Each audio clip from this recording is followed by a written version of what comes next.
আজ আমি কাতলা মাছটাকে একটু অন্যরকমভাবে বানাচ্ছি।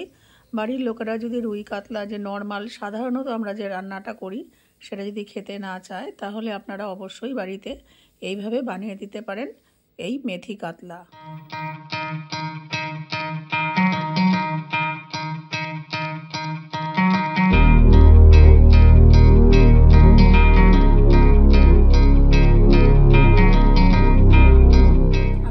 কতগুলো কাতলা মাছের পিস নিয়েছি। এটা আপনারা রুই মাছ দিয়েও রান্না করতে পারেন। প্রথমে দিয়ে দেব লেবুর রস,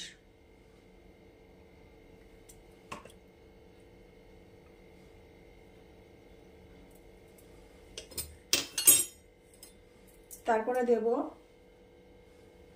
সামান্য লবণ, আর দেব একটু আদা বাটা। আপনারা এখানে আদার রসও ব্যবহার করতে পারেন। এইগুলো দিয়ে আমি মাছটাকে ম্যারিনেট করে রেখে দেব। তারপরে আমি পরের প্রসেসে যাব। খুব ভালো করে মাখিয়ে নেব।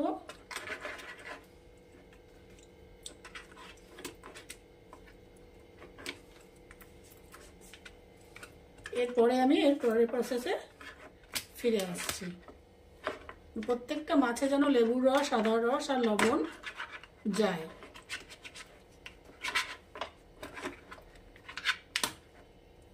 ব্যাস, এবারে আমি একটা পাত্রে নিয়ে নিচ্ছি টক দই। 2 চামচ, 3 চামচ, 4 চামচ। আমার যেখানে যেহেতু মাছ যেই মাছ সেই মতন আমি নিয়ে নিলাম 4 চামচ টক দই।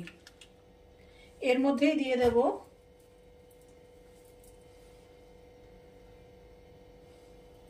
লবণ,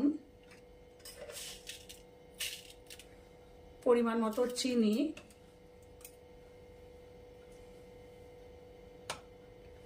অল্প হলুদ, আর দেব লঙ্কার গুঁড়ো। লঙ্কার গুঁড়োটা আপনারা যে যেমন খান সেই অনুযায়ী দেবেন। এটাকে একটা ভালো মতন পেস্ট তৈরি করে আমি ভালো করে রেখে দেব। এরপরে চলে যাচ্ছি পরের স্টেপে। এবারে আমি একটা প্যান নিয়ে নিয়েছি, দিয়ে দিচ্ছি সর্ষের তেল। আমি এই রান্নাটা সর্ষের তেলে করব। আপনারা ইচ্ছা করলে এটা রিফাইন্ড অয়েলেও করতে পারেন। তেলটা একটু গরম হোক। এখানে তেল গরম হয়ে গেছে প্যানে। আমি এবারে আস্তে আস্তে সবকটা মাছ ভেজে নেব।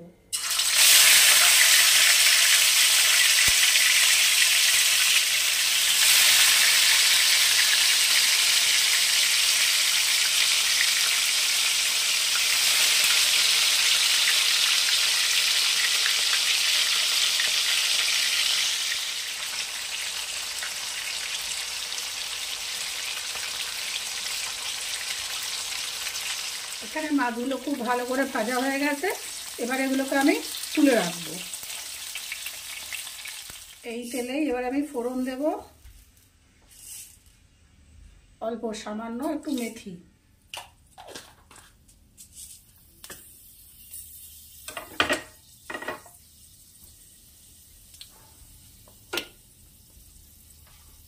এবারে দিয়ে দেব 1 চামচ রসুন বাটা,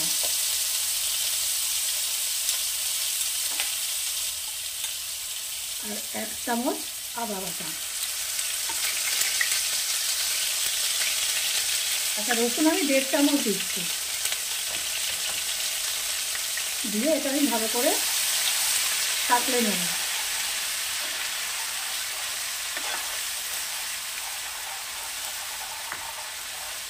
আমার রেসিপিগুলো যদি আপনাদের ভালো লেগে থাকে তাহলে আমার চ্যানেলটিকে অবশ্যই সাবস্ক্রাইব, লাইক, শেয়ার ও কমেন্ট করবেন।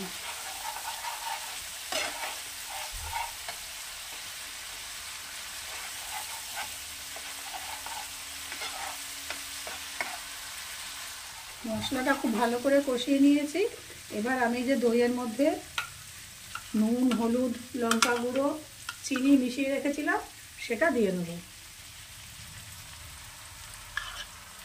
এর মধ্যে একটু জল দিয়ে আমি পুরো মিশ্রণটা ঢেলে দেবো। বাটির গায়ে যেগুলো লেগে আছে সেগুলো একটু জল দিয়ে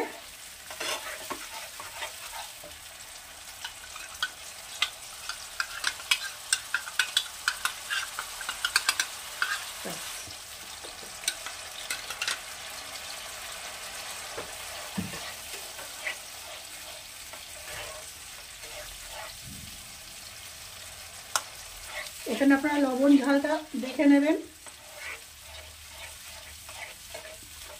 যদি লবণ আর ঝাল একটু লাগে এখানে অ্যাড করে দেবেন। এখানে মনে হচ্ছে আমার একটু লবণ লাগবে, একটু দিয়ে দিচ্ছি সামান্য লবণ।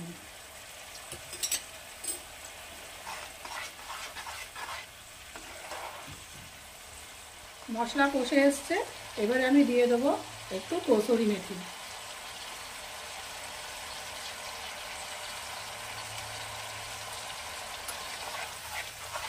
রোজকার রুই কাতলা খেতে ইচ্ছা না করলে এইভাবে আপনারা অবশ্যই একদিন বানিয়ে খাবেন, দেখবেন অপূর্ব লাগে খেতে। একটা ঝোল ফুটে এসছে, ফুটে গেছে, এবারে আমি দিয়ে দেবো ভেজে রাখা মাছগুলো। গ্যাসের ফ্লেমটাকে কমিয়ে দেবো, দিয়ে দেবো ভেজে রাখা মাছগুলো।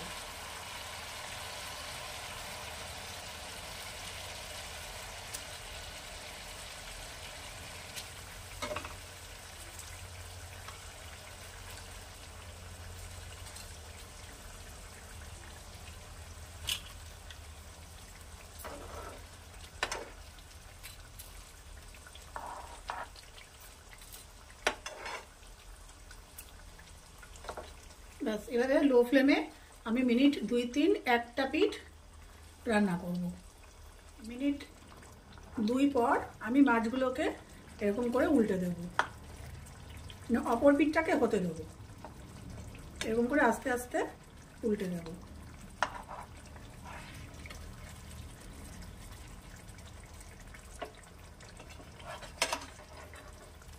তারপরে এই পিঠটা মিনিট খানেক হবে, তারপরে শেষে মেশাবো একদম শেষ উপাদানটা, যাতে ওটা মেশালে এই রেসিপির স্বাদটা গন্ধটা আরো বহুগুণে বেড়ে যাবে।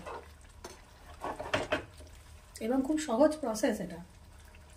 এখানে 2 পিঠই আমাদের মাছ হয়ে গেছে রান্না করা। এবার সবার শেষে নামানোর আগে আমি এখানে দিয়ে দেবো ধনেপাতা কুচি।